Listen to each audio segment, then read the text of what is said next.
I'm John Law, this is Chasing Cars, and this is the Mazda CX-3. Now, it's a car we've spent a lot of time in here at Chasing Cars, but that's because it keeps popping up because it sells so well in its light SUV segment.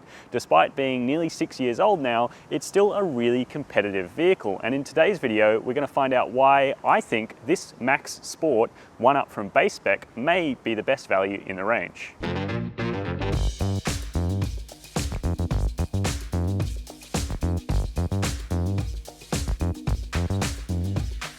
So today we're going to be taking a pretty close look at this CX-3 Max Sport, which here in Australia lists for $29,990 on the road with an automatic and a 2-litre petrol engine.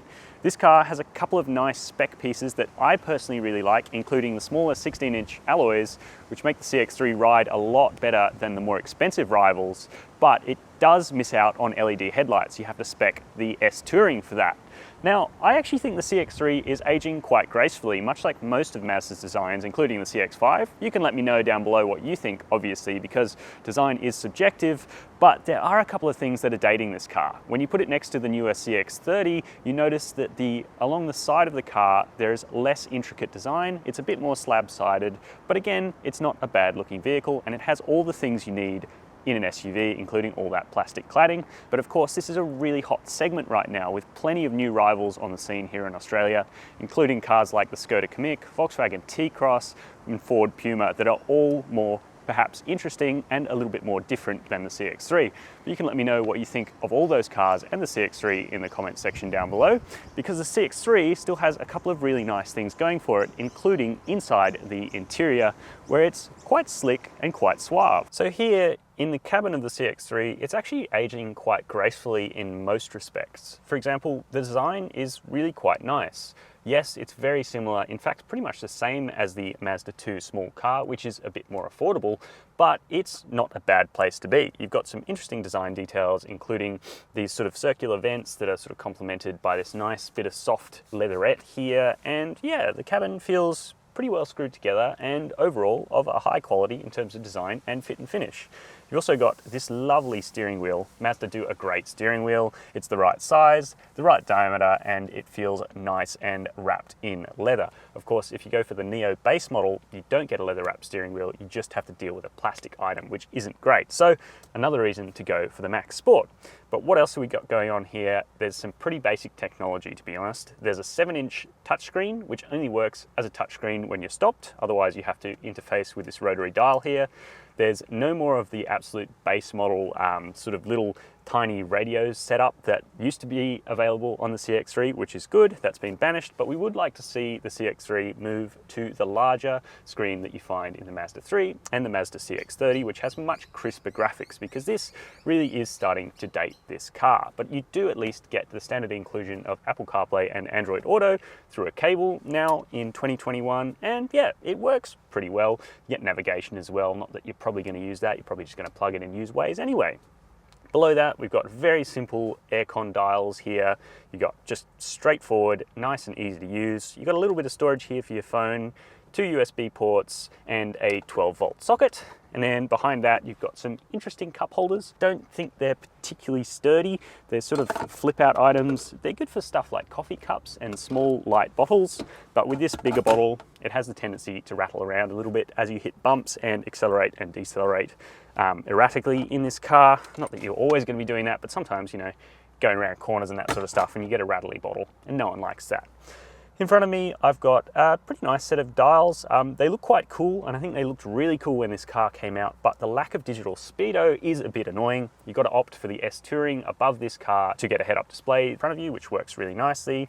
And then cabin materials are hard and scratchy up here, and you get some fake carbon fiber, but there are soft pads where you rest your arm, and there's an armrest unlike in the Yaris Cross. And then we come to the chairs as well, which are okay. They're appointed in a black cloth, which I actually really like. Now, Mazda will sell you a Max Sport LE with pretty horrible white interior, at least in my opinion, but you can let me know what you think of white seats in the comment section down below. They're also vinyl, so my pick would be to save the money and just go for the black cloth, because they're fairly easy to clean, fairly comfortable, and there are quite generous bolsters to hold you in. So all in all, the CX-3's front seat is dating quite nicely. There's plenty of space and a feeling of airiness, and it feels quite quality. but as we know, the rear seat of the CX-3 is one of its fatal flaws. So let's jump back there and see if it's changed, or rather how it's dating. Now, the light SUV class is not the place you're going to be looking if you're going to be wanting to carry 4 adults in comfort, or especially 5 adults in comfort, because frankly, none of the cars in this segment do it particularly well. That said, there are some that are better than the CX-3, which is pretty tight back here. I'd be okay for short journeys to the beach with some housemates or something like that, but not for long road trips. I'd feel pretty uncomfortable, and there's a couple of reasons why. One of those is headroom. Although at 6'2", I'm pretty tall for a back seat, so I think it's a little unfair to criticize this car for that. Legroom behind my own driving position, well, my knees are right up inside the seat here. At least it's fairly soft and not too uncomfortable. And then toe room is actually pretty decent. However, the visibility out the front is also pretty good, so it's not too bad, really. It's just that it is a pretty tight place to be. The windows also don't go all the way down, and they only leave about 30 centimeters of space to actually see out here. It's a very small aperture, which could make children in the back seat a little bit uncomfortable. But if you do need to put baby seats back here, you've got ISOFIX supports on both of the outboard seats, and you have a top tether point as well. Now, the Mazda CX-3 does have one thing that a lot of other competitors miss out in this class, and that is a flip-down armrest. That might be a reason enough for you to consider this if you want to carry 4 people more often, especially if they're a bit shorter than me at 6'2". And you get little flip-out cup holders as well, which is a nice, thoughtful touch. You do get these decently sized door bins, which you could fit a reasonable water bottle in. Materials go back to scratchy back here, but in this class, that's pretty standard. So yeah, it's not actually as bad as I remember it in the back of the CX-3, so let's jump around the boot. So under the boot lid, which is manually operated in this car, but that's kind of what you expect at this price point, and you get 264 litres of cargo space, which is not very competitive for this class, to be honest. Competitors like the Nissan Juke and other vehicles do offer quite a lot more space, but the Mazda does a pretty good job with the space that it offers. You have a little bit of extra storage under the floor here for odds and ends, and this boot floor sits a little bit proud, and what that means is when you fold the back seats down, you actually get a nice flat load space, which makes it easier to load long bulky items like flat pack furniture or a push bike, which the Mazda actually takes pretty easily with just one wheel off. So I actually found it reasonably practical and good enough for regular use for me. The only criticisms I can really level at it are the lack of shopping bag hooks. There's really none back here, and you also do not get any cargo nets or anything like that. So that's where something like a Skoda Kamiq is going to be a little bit more practical. But anyway, let's close that boot lid, and then we're going to do what this CX-3 arguably does the best, and that's take it for a drive out on the road. Okay, so what's the CX-3 like to drive? Well, the answer is really rather good. Mazda has done a great job making this light SUV one of the better drivers in the segment, although that being said, the newer competitors are really coming in hot to give this car a challenge. So how does this fairly affordable Max Sport variant drive out on the road? Well, for a start, every CX-3 gets the same engine in Australia, and that is a 2-litre naturally aspirated 4-cylinder petrol motor. And that's also found in the Mazda 3 and the CX-30. It's a Skyactiv engine, and it's a really good bit of kit. It sounds pretty fruity, and although outputs don't seem incredibly high, so 110 kilowatts of power and 195 newton meters of torque, it is adequate to motivate this car. Unlike some of its rivals with smaller turbocharged engines though, that power needs to be accessed by revving the engine. So luckily the 6-speed torque converter automatic fitted to this car is a really good companion, and it doesn't have so many gears that it ever feels lost. And it's always quick to kick down and find the right torque band, but it's just that this car doesn't have quite the muscularity you'd get in a Volkswagen Group 1.5 litre turbo 3-cylinder. But as I said, it sort of kicks back with this willing and friendly character, and it sounds rather good. So we give it a bit of a kick down. It's adequate motivation for the front-wheel drive car, even though this car is pretty heavy, so nearly 1,300 kilos. Adding the all-wheel drive, which is an option for the CX-3, sees that weight go up to 1,360 kilos, so that makes it quite heavy. And for that reason, I'd say it's probably not worth going for the all-wheel drive, because frankly, there's not really enough power here to spin the wheels much, and you're not going to be taking this car very far off-road because its ground clearance is only a little better than that of something like a Mazda 2. So realistically, the front-wheel drive CX-3 is, I think, the right choice. Now, let's jump outside the car real quick so we can just have a little chat about fuel consumption and running cost figures for this Mazda CX-3. So, what does it cost to run a Mazda CX-3? Well, Mazda claims a fuel consumption for this 2-litre front-wheel drive auto of 6.3 litres per 100 kilometres. We ended up getting 7.5 litres per 100 kilometres of a mix of urban and country road usage as well, and Mazda backs their cars with a 5-year unlimited kilometre warranty, and servicing for 5 years is going to run you $2,207, but cap price servicing extends for 16 years, which is pretty rad. Over the last 12 months, the median budget direct customer paid $946 to comprehensively insure a Mazda CX-3. Now, everybody's situation is different, and your premium will vary according to things that insurers take into account, such as where your postcode, where you store the car, whether it's garaged, and who drives the car. So everybody's situation will be different. But let's get back to driving the CX-3 and talking about how its suspension performs out on the road. All right, back to driving the CX-3 out on the road. Let's talk about how this car handles and how it handles bumps.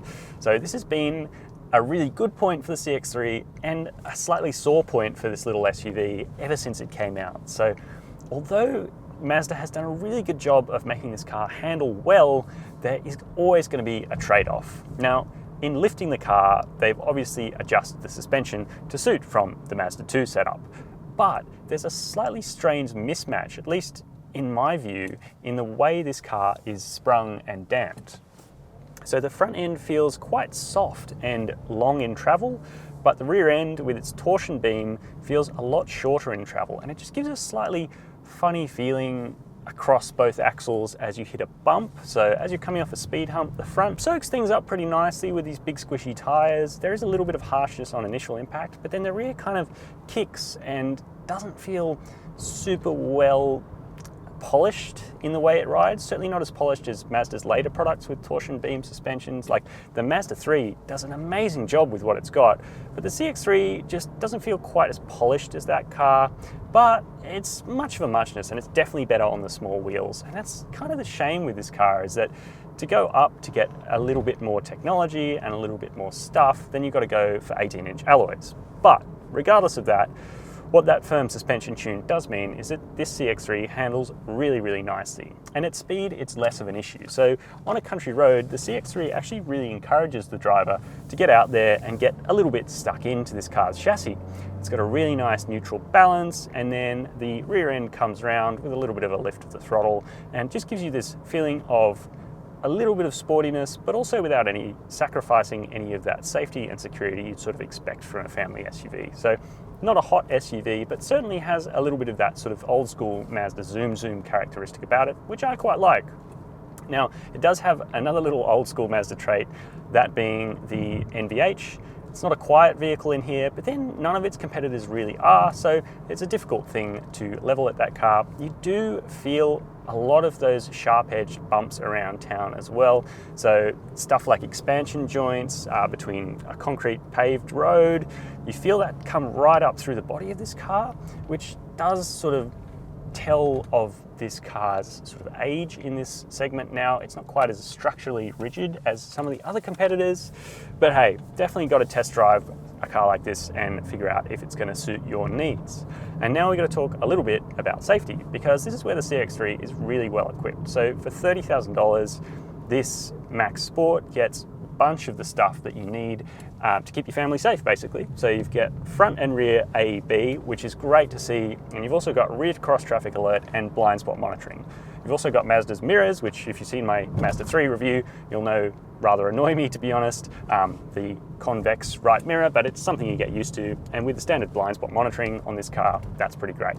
Now you do only have dumb cruise control, not smart or adaptive cruise control, which I actually quite like. It holds the speed quite well on the freeway and means that you can sort of drive along without it picking up other cars on the road. You have to go up to a more expensive model to get that, Also, the S Touring gets lane departure warning and a couple of other goodies, but really most of the stuff you need is standard on this Max Sport, and it's a really nice thing to see that reversing A and B is included in the standard price of a car like this and sets it apart from some of its less well-equipped competitors. So the CX-3 is still quite an enjoyable little SUV to drive among the bunch. It's got a willing little engine and a good little personality, and it just feels like what you expect a light SUV to feel like. Cheeky, fun, and a little bit practical.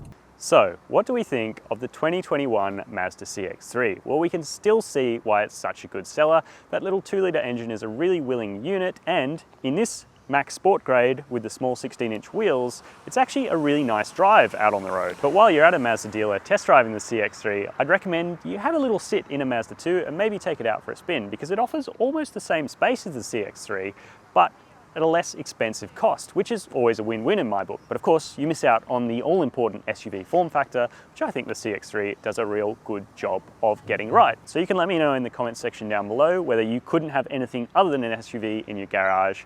And while you're down there in the comment section, we'd love it if you could hit subscribe and the bell icon. And as always, thank you for watching Chasing Cars.